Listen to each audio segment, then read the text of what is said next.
എന്നാൽ കഴിഞ്ഞ കുറച്ച് ദിവസമായി സിനിമയെക്കുറിച്ച് ഒരു അപ്ഡേറ്റും പുറത്തു വരുന്നില്ല. ലൈക്കയ്ക്ക് യോജിക്കാനാകുന്നില്ലെന്നതും അതുകൊണ്ടാണ് സിനിമയുടെ അപ്ഡേറ്റുകൾ പുറത്തുവിടാത്തത് എന്നതുമാണ് മറ്റൊരു തിയറി. ആ സ്ക്രിപ്റ്റ് ഫോർമാറ്റിലായിരിക്കും അവർ നമ്മൾക്കിടയിലോട്ട് എത്തിക്കുന്നത്. ആദ്യം ഡേറ്റ് പറഞ്ഞു, നല്ലൊരു ക്ഷീണം ഉണ്ടായിട്ടുണ്ട്. പിന്നീട് സമയത്തെക്കുറിച്ച് നമ്മൾ ഇപ്പം ആലോചിച്ചിട്ടില്ല. സർക്കാരുമായിട്ട് അതിന്റെ ചർച്ചകളൊക്കെ നടത്തുന്നു. മലയാള സിനിമാ പ്രേമികൾ ഒന്നടങ്കം കാത്തിരിക്കുകയാണ് മോഹൻലാലിനെ നായകനാക്കി പൃഥ്വിരാജ് സംവിധാനം ചെയ്യുന്ന എമ്പുരാനായി. സിനിമയുടെ ഇതുവരെ വന്ന എല്ലാ അപ്ഡേറ്റുകളും ആരാധകർ വലിയ ആവേശത്തോടെ തന്നെയാണ് സ്വീകരിച്ചത്. എന്നാൽ കഴിഞ്ഞ കുറച്ച് ദിവസമായി സിനിമയെക്കുറിച്ച് ഒരു അപ്ഡേറ്റും പുറത്തു വരുന്നില്ല. സിനിമയുടെ റിലീസ് മാറ്റിവെച്ചെന്ന് പോലും സമൂഹ മാധ്യമങ്ങളിൽ ചർച്ച നടക്കുന്നുണ്ട്. ഇതിനെക്കുറിച്ച് പല തിയറികളാണ് സോഷ്യൽ മീഡിയയിൽ പരക്കുന്നത്. ആശീർവാദ് സിനിമാസും തമിഴിലെ മുൻനിര നിർമ്മാതാക്കളായ ലൈക്ക പ്രൊഡക്ഷൻസും ചേർന്നാണ് എമ്പുരാൻ നിർമ്മിക്കുന്നത്. ലൈക്ക കൂടി സിനിമയുടെ നിർമ്മാണ പങ്കാളിയായതിൽ ആരാധകരെയും സിനിമാ ലോകത്തെയും വലിയ ആവേശത്തിലാക്കിയിരുന്നു. ബജറ്റിന്റെ കാര്യത്തിൽ മലയാള സിനിമ നേരിടുന്ന കൺസ്ട്രെയിൻസ് എമ്പുരാന്റെ കാര്യത്തിൽ ഉണ്ടാകില്ലെന്നും ചിത്രം വമ്പൻ സ്കെയിലിൽ ഒരു കോംപ്രമൈസും ഇല്ലാതെ ഒരുങ്ങുമല്ലോ എന്നുമായിരുന്നു അന്ന് ആരാധകരിൽ പലരും അഭിപ്രായപ്പെട്ടത്. എന്നാൽ ഇപ്പോൾ ലൈക്കയുമായുള്ള ഈ കൂട്ടുകെട്ടാണ് ചിത്രത്തെ പ്രതിസന്ധിയിലാക്കിയതെന്നാണ് ചില ട്രാക്കേഴ്സ് ചൂണ്ടിക്കാണിക്കുന്നത്. എമ്പുരാന്റെ കേരള വിതരണാവകാശം ആശീർവാദ് സിനിമാസിനാണ്. എന്നാൽ സിനിമയുടെ ഓവർസീസ് റൈറ്റ് ലൈക്കയുടെ പക്കലാണ്. ലൈക്ക പ്രൊഡക്ഷൻസിന്റേതായി മുൻപ് പുറത്തിറങ്ങിയ ഇന്ത്യൻ 2 ഉൾപ്പെടെയുള്ള സിനിമകൾ ബോക്സ് ഓഫീസിൽ വലിയ പരാജയമാണ് ഏറ്റുവാങ്ങിയത്. ഈ സിനിമയുടെ നഷ്ടം നികത്താതെ ലൈക്കയുടെ സിനിമകൾ റിലീസ് ചെയ്യാൻ തിയേറ്ററുകൾ തയ്യാറാകുന്നില്ലെന്നതാണ് ഒരു തിയറി.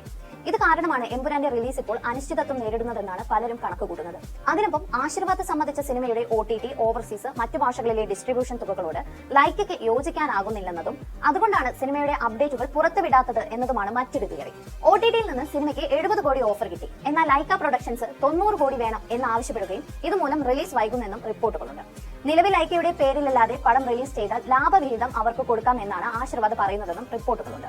ഒപ്പം സിനിമയുടെ വിതരണത്തിനായി ഹോംബാലയായും ധർമ്മ പ്രൊഡക്ഷൻസായും ആശീർവാദ് ചർച്ചകൾ നടത്തിയെന്നും റിപ്പോർട്ടുകളിൽ പറയുന്നു. എന്നാൽ ഇതൊക്കെ പ്രൊമോഷൻ തന്ത്രങ്ങളാണെന്നും സിനിമ സജീവമായി ചർച്ചയിൽ നിൽക്കാൻ വേണ്ടിയാണെന്നും മറ്റു പലരും പറയുന്നു. എന്തായാലും പ്രശ്നങ്ങളെല്ലാം വേഗം പരിഹരിച്ച് ചിത്രം 27-ന് തന്നെ പുറത്തിറങ്ങുമെന്നാണ് പ്രതീക്ഷ. ചിത്രത്തിന്റെ ട്രെയിലർ ഉടനെത്തുമെന്നും റിലീസ് പറഞ്ഞ തീയതിയിൽ തന്നെ നടക്കുമെന്നുമാണ് ഏറ്റവും ഒടുവിലായി ചില ട്രാക്കേഴ്സ് റിപ്പോർട്ട് ചെയ്യുന്നത്. അടുത്ത 15 ദിവസം മലയാള സിനിമ ഇതുവരെ കാണാത്ത പ്രൊമോഷൻ ആയിരിക്കുമെന്നും സോഷ്യൽ മീഡിയയിൽ ചർച്ചകളുണ്ട്. ബുക്ക് മൈ ഷോയിൽ എമ്പുരാൻ സിനിമയ്ക്ക് താല്പര്യം പ്രകടിപ്പിച്ചവരുടെ എണ്ണം 1 ലക്ഷത്തിലേറെയാണ്.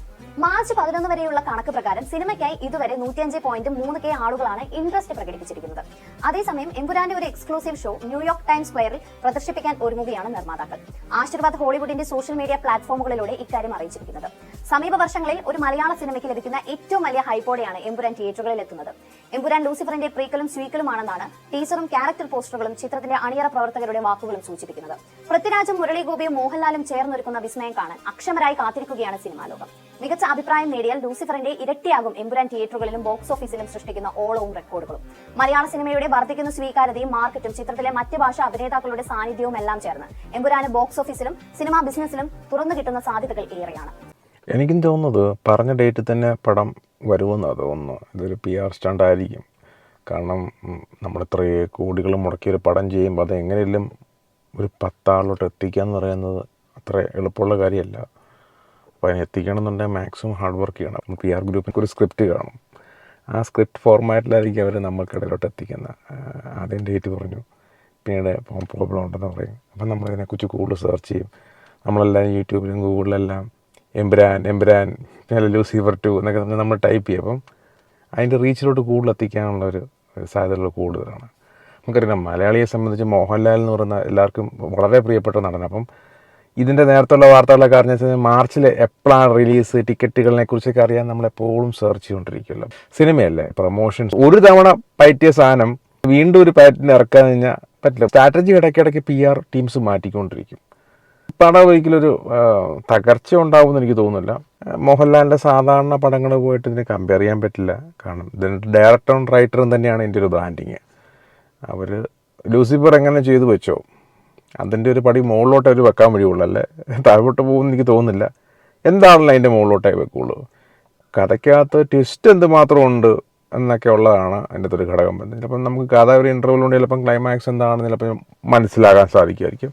അതിൻ്റെ അകത്തൊരു ഒരു പെർഫോമൻസിൻ്റെ കാര്യത്തിലോ അല്ല സ്ക്രിപ്റ്റ് വൈസ് ഒന്നും ഒരു പ്രശ്നം കാണുമെന്ന് എനിക്ക് തോന്നുന്നില്ല. ലാലിൻ്റെ ലാസ്റ്റ് ഇറങ്ങിയ മൂവി നമുക്കറിയാം, ബറോസ് ഒരു ക്ഷീണമായിരുന്നു. അത് അക്സെപ്റ്റ് ചെയ്തേ പറ്റുള്ളൂ. അപ്പുറത്ത് ഒരുപാട് പോരായ്മകൾ എനിക്ക് തോന്നിയിട്ടുണ്ട്. എഡിറ്റിംഗ് ബേസ് ആണെങ്കിലും ആക്ടിങ് ബേസ് ആണെങ്കിലും സ്ക്രിപ്റ്റ് ബേസ് ആണെങ്കിലും നല്ല പ്രോബ്ലം ഉണ്ട് എന്നുള്ള എല്ലാവർക്കും അറിയാവുന്ന കാര്യമാണ്. അപ്പം അങ്ങനെ നിൽക്കുന്നതിൻ്റെ അകത്ത് നല്ലൊരു ക്ഷീണം ഉണ്ടായിട്ടുണ്ട്. അത്യാവശ്യം നല്ലൊരു ബഡ്ജറ്റിൽ തീർത്ത മൂവിയാണല്ലോ. ഈ എമ്പുരാനിലാണ് ഇനി എല്ലാ പ്രതീക്ഷയും. ഞാനും അത് തന്നെ പ്രതീക്ഷിക്കുന്നു. നല്ലൊരു കിടിലം മൂവിയായിരിക്കും. മോഹൻലാലിൻ്റെ കരിയറിലെ എക്കാലവും സ്കെയിലിൽ കയറ്റി വെക്കാൻ പറ്റിയ ഒരു പെർഫോമൻസ് തന്നെയായിരിക്കും എന്നുള്ള പ്രതീക്ഷയാണ്. ആ ഒരു വരവ് തന്നെ മതി, നടന്നു വരുന്ന ആ വരവ് തന്നെ മതി. സ്ക്രീൻ പ്രസൻസ് എന്ന് പറഞ്ഞു കഴിഞ്ഞാൽ മോഹൻലാലിനെ വെല്ലാൻ ആരുമില്ല. പിന്നെ സിനിമകൾ പൊട്ടിപ്പോകുന്നു, നമുക്കറിയാം അദ്ദേഹത്തിൻ്റെ ലാസ്റ്റുള്ള പല മൂവീസും. ഈ ഫ്ലോപ്പ് എന്ന് പറയുന്നത് നമ്മൾ ഒരിക്കലും നടനെ അദ്ദേഹത്തിൻ്റെ പഴയ ഫ്ലോപ്പുമായിട്ട് അണ്ടർഎസ്റ്റിമേറ്റ് ചെയ്യാൻ പാടില്ല.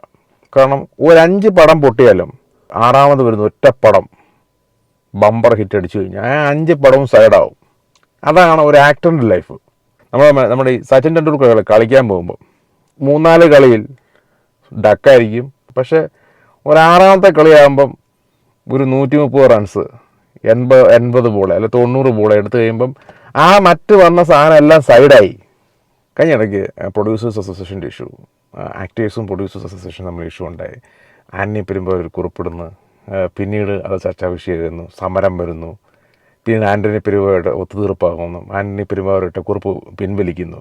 എമ്പുരാനെ കുറിച്ച് സുരേഷ് സംസാരിച്ചു എന്ന് പറഞ്ഞുകൊണ്ട് ആന്റണി പെരുമ്പാവൂർ അതിനുശേഷം പിന്നീട് മീഡിയാസ് ചോദിച്ചപ്പം സുരേഷ് പറഞ്ഞു, ഞങ്ങൾക്ക് ആക്ടേഴ്സുമായിട്ട് പ്രശ്നമൊന്നുമില്ലല്ലോ, അത് ഗവൺമെൻറ്റിൻ്റെ നിലപാടുകളോടാണ്.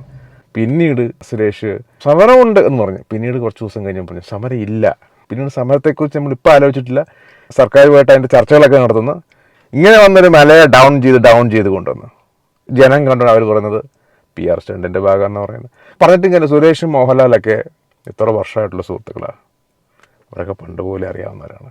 അങ്ങനെ സുരേഷും മോഹൻലാലും തമ്മിൽ തെറ്റും എന്നുള്ള ആർക്കും അങ്ങനെ വിശ്വസിക്കാൻ പറ്റില്ല. എമ്പുരാൻ്റെ ഡേറ്റൊക്കെ മാറ്റി അവർ മുമ്പോട്ട് പോയാലും മലയാളിയെ സംബന്ധിച്ച് മലയാളി വെയിറ്റ് ചെയ്യും. അല്ല, സത്യത്തിൽ എനിക്കും അറിയില്ല കാര്യം. പക്ഷെ അതൊരു AI ജനറേറ്റഡ് പിക്ചർ ആയിരുന്നു എനിക്ക് തോന്നുന്നത്. ഞാൻ ചോദിക്കാനൊന്നും പോയിട്ടില്ല, അറിയില്ല. ഇനി തിയേറ്ററിൽ വരുമ്പോഴേ അറിയാവുള്ളൂ. അത് വെളിവിടാത്ത സത്യമാണെങ്കിലോ നമ്മൾ ആരും അറിഞ്ഞു. കാര്യം ഇപ്പൊ ഞാൻ തിരുവനന്തപുരത്തും കൊച്ചിയിലും പാലക്കാടുമാണ് എന്റെ ഷൂട്ടിംഗ് ഉണ്ടായിരുന്നത്. ഈ സിനിമ എവിടെയൊക്കെ ഷൂട്ട് ചെയ്തെന്ന് അവർ പോലും അറിയില്ല. അത്രയ്ക്ക് സ്ഥലത്ത് ഷൂട്ട്, അമേരിക്കയിൽ ഷൂട്ട് ചെയ്തു, പിന്നെ UK ഷൂട്ട് ചെയ്തു, പിന്നെ ദുബായിൽ ഷൂട്ട് ചെയ്തു, പിന്നെ ബോംബെയിൽ ഷൂട്ട് ചെയ്തു, ഗുജറാത്തിൽ ഷൂട്ട് ചെയ്തു, ഹൈദരാബാദിൽ ഷൂട്ട് ചെയ്തു, ഒരുപാട് ലൊക്കേഷൻ ഷൂട്ട് ചെയ്തു. അപ്പൊ ഇതിൽ ഏതെങ്കിലും ഒരു ലൊക്കേഷനിൽ അദ്ദേഹം പോയി അഭിനയിച്ചിട്ടുണ്ടോ എനിക്കറിയില്ല. ഞാൻ ചോദിക്കാനും പോയില്ല. ചോദിച്ചാൽ അവർ ചിലപ്പോൾ ഇല്ലെന്നേ പറയുള്ളൂ. കാര്യം ആ സസ്പെൻസ് ഒരു കാരണവശാലും വെളിയിൽ പോകണം. കാര്യം നമ്മളെ വായിൽ അത് ചിലപ്പോൾ ഇരിക്കില്ല. ഇതുപോലെ നിങ്ങളെ പോലെ ആൾക്കാർ ചോദിക്കുമ്പോഴേ പിന്നെ ഉണ്ടല്ലോ എന്ന് പറഞ്ഞാൽ കുളമായില്ലേ. വീഡിയോ ഇഷ്ടപ്പെട്ടെങ്കിൽ ലൈക്ക് ചെയ്യുക, ഷെയർ ചെയ്യുക, സബ്സ്ക്രൈബ് ചെയ്യുക. Okay, bye, take care.